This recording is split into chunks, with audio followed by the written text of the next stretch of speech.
Last time I did a review, it was on something utterly terrible. Fitting that this time then, I get to talk about something that's actually really good. Hello, my name is Gabe. Welcome to Awesome Kingdom Opinions, the Awesome Kingdom review show. Today we're talking about Scemt, a book written by Erica Baumeister. As to whether or not I recommend this book, this is actually the best book I've read this year so far. Why is this book so good, you ask? Well, to start, allow me to begin with a vague description of the premise. I say vague because I really don't want to ruin this book for anybody. So, this girl, Emmeline, lives on an island for most of her childhood, with her father as her only human contact. Eventually, something happens that forces her to leave that island and rejoin the rest of civilization. That's where I'll leave it, on the description of the premise. To explain the first thing this book does really well, the story proper really starts about 1/3 into the book. We spend the first third getting to know Emmeline, and because of this we get to know her really well, and it really works for the book as we care for Emmeline every time anything happens, which helps add impact every time she's happy, sad. Something good happens to her, we're happy for her. When something bad happens to her, we're sad for her. And this works because of how much time we spent at the beginning with her. If we didn't spend this time at the beginning of the book with Emmeline, none of the rest of this book would work at all. And I wouldn't be making this video.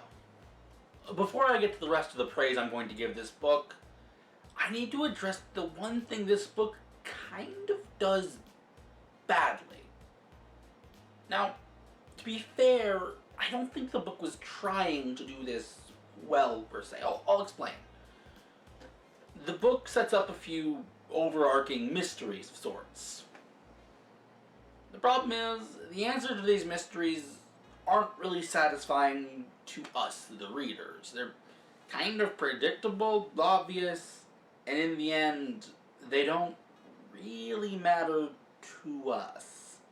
Though you should note how I'm saying to us, because they matter to Emmeline, and like I said, because of how much this book establishes and makes us care for Emmeline, that's enough.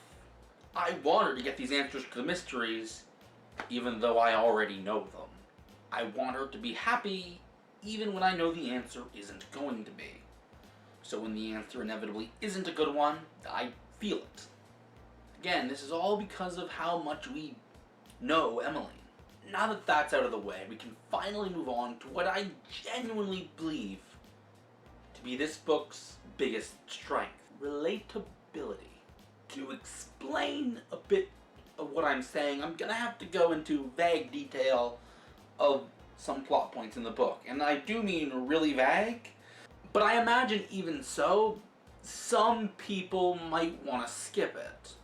If you don't want to hear anything about the plot of this book, right here is a timestamp. Go to it. If you're still here, that means you want to hear what I've got to say. This book is relatable, because a lot of the stuff Emmeline goes through are, although taken to a logical extreme, stuff that pretty much every human being on Earth has gone through. To give you an example, I'm sure that most people watching this video have probably had someone, be it a parent or even a friend, they put on a pedestal for one reason or another. And then that person broke that pedestal. It happens. People sometimes end up being not at all what we thought. I'm sure many have lost a loved one, and I'm sure most importantly of all, that we've all at one point in our lives been out of our depth. So uncomfortably out of place that we panic. It happens. It's part of humanity. It's part of growing up. It's part of all of this. And this is what Emmeline goes through throughout this book, are these familiar feelings and more brought to a logical extreme. And the book does really well at conveying this. And a big part of that is because we care about Emmeline. And that is, I think, what this book does better than any other book.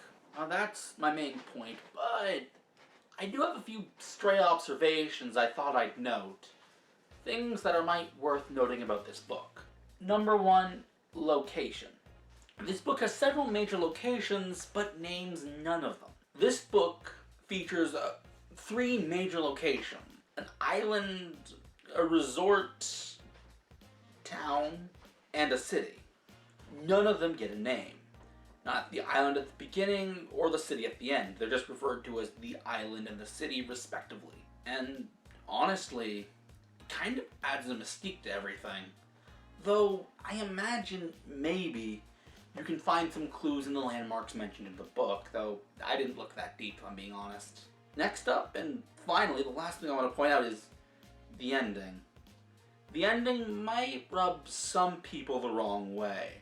It's not a bad ending per se, it's just weird, and if you're not expecting a weird ending, it might catch you off guard. I'm not going to go into any more detail than that. That's it. That's all I've got to say about this book. If you like this video, do leave a like. If you want to see more, do subscribe. If you want to see more without having to wait, I did do another book review that you can click on the link to right here. It's not as glowing a review as, honestly, I hated that book, but might still be worth giving a watch if you like the way I presented this video. But more importantly than anything else, have a good night.